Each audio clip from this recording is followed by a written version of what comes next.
Hello everybody, in this lesson, we're going to be taking a look at stored procedures. Stored procedures are a way to save your SQL code that you can reuse over and over again. When you save it, you can call that stored procedure and it's going to execute all the code that you wrote within your stored procedure. It's really helpful for storing complex queries, simplifying repetitive code, and just enhancing performance overall. So let's take a look at how we can create a stored procedure. Now we're going to start by just creating a really simple query. We'll make it a little bit more advanced as we go along and take a look at the different things within stored procedures that you can do. Now let's change this query. Let's say where the salary is greater than, and let's do 50,000. Let's actually do greater than or equal to 50,000. We want to include Tom and Jerry as well. So let's go ahead and run this. Now what we want to do is save this really complex code within a stored procedure. Let's come right down here.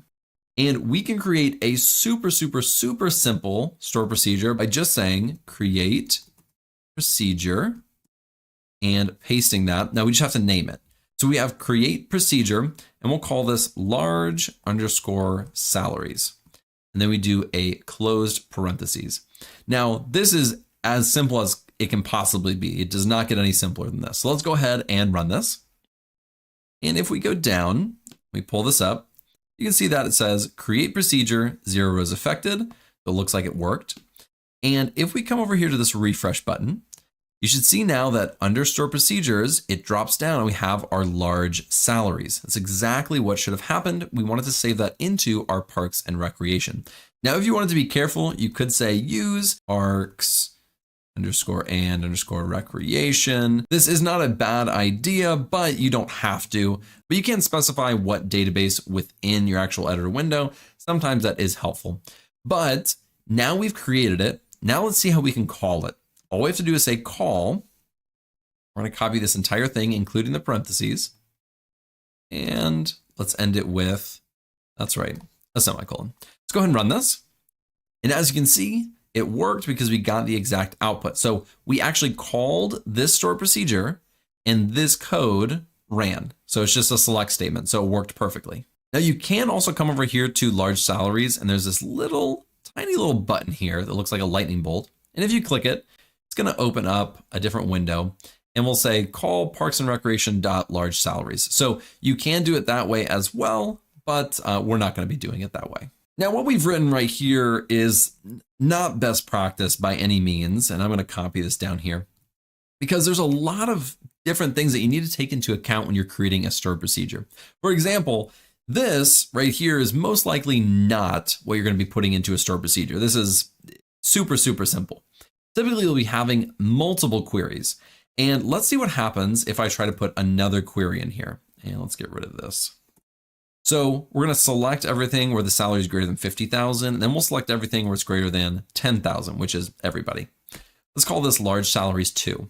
So we have 2 different statements in here and we want them all to be under this large salaries 2. Let's select everything and let's run this. And we're getting an output, which is already not a good sign, but we created the stored procedure and then we selected everything. So what's actually happening here? Pull this back down. What's happening is this is creating the stored procedure and this is just some other, random query. But that's not what we want. What we want is everything or both of these queries within one stored procedure. The best practice is to use something called a delimiter. Now, this right here is a delimiter, this semicolon. So this semicolon separates our queries from one another. It tells MySQL, hey, this is a different query. Don't be mixing these and cause errors. That's essentially what a delimiter does. Now we can change the delimiter by coming up here and saying delimiter, and we can change it to almost anything we want. Now in my actual job, I've seen it done many different ways. I've seen these forward slashes, I've also seen dollar signs. This is probably the one that I've seen the most when I worked with data engineers, data scientists, database developers. This one I see a lot.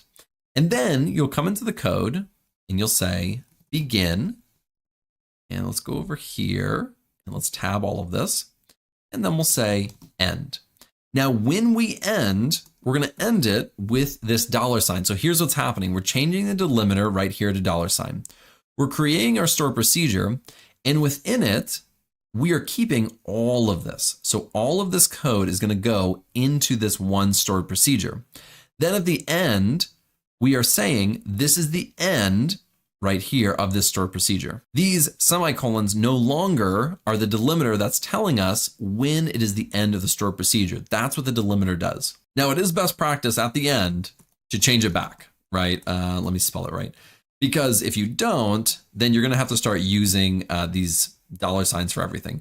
And how do you spell delimiter? Oh man, there we go.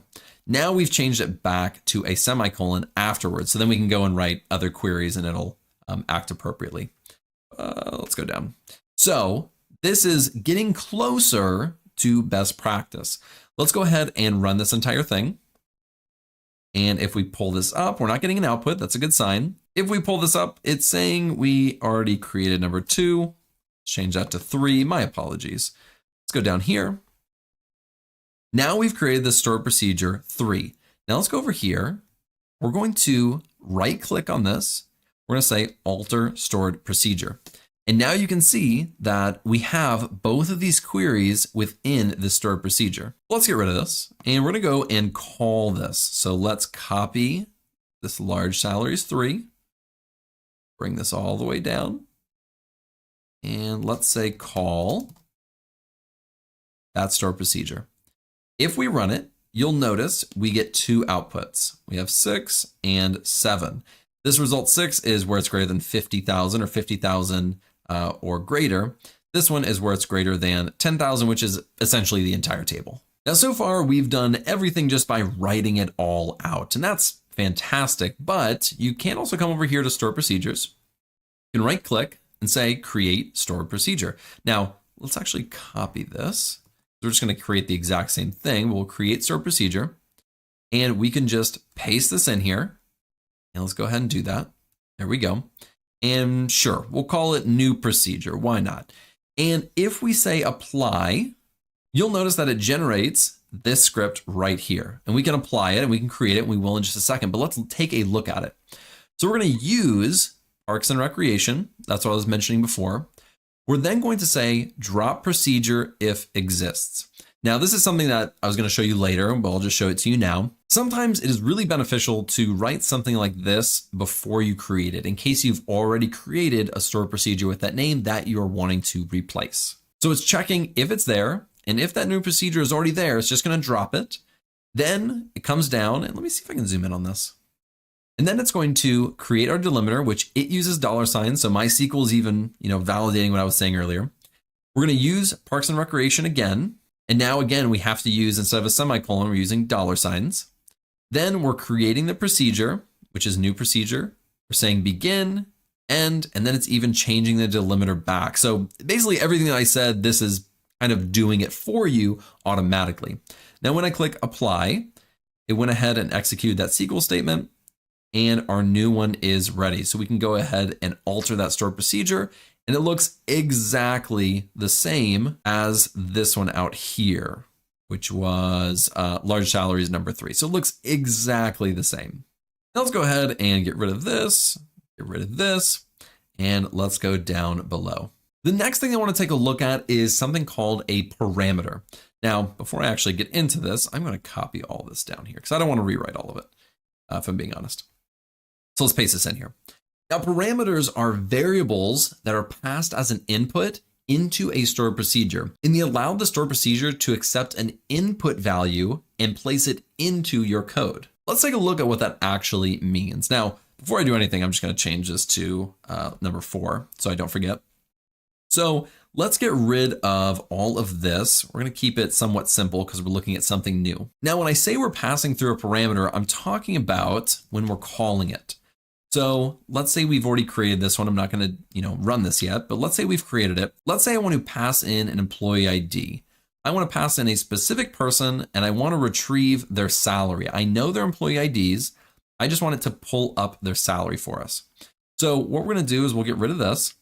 And when we're calling it, let's put this down. When we're calling it, I'm going to pass through a value like 1. That's Leslie Knope. And then I want the salary to be the output. So I'm going to select the salary. So we're selecting salary from the employee salary, but how do we know that this one is the person we're looking for. Well, when we're actually creating this parameter, we create it right in here. That's what tells the stored procedure to accept an input value when we're calling it down below. We're going to call this employee underscore ID.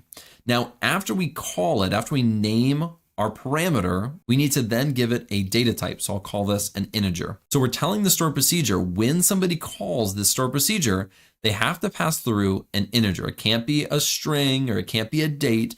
It has to be an integer. Now, what we're going to go do is right down here, we'll say where the employee underscore ID, that's from this column in the actual table, we'll say is equal to the employee underscore ID, which is our parameter right here. Now you may be thinking, that's really confusing. They're named the exact same thing. Can I change it? The answer is yes, I actually encourage it. So there are some naming conventions that are out there that I think are helpful, ones that I personally use. But remember, this is just kind of a variable parameter name. You can kind of call it whatever you want. So if I wanted to say Huggy Muffin, I could. And this could be Huggy Muffin. So let's try it with Huggy Muffin. I just came up with that off the top of my head, so don't judge me.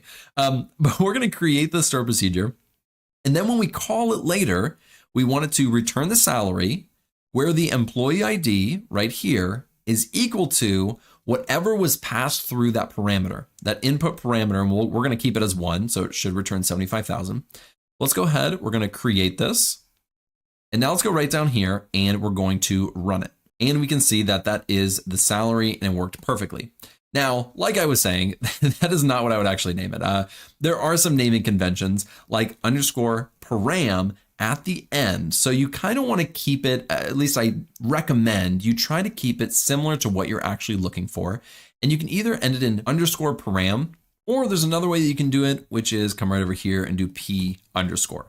And these are just ways that you can tell the code, or you can just be able to visually see the difference in the code. So this is just what I recommend. Then you put it right down here.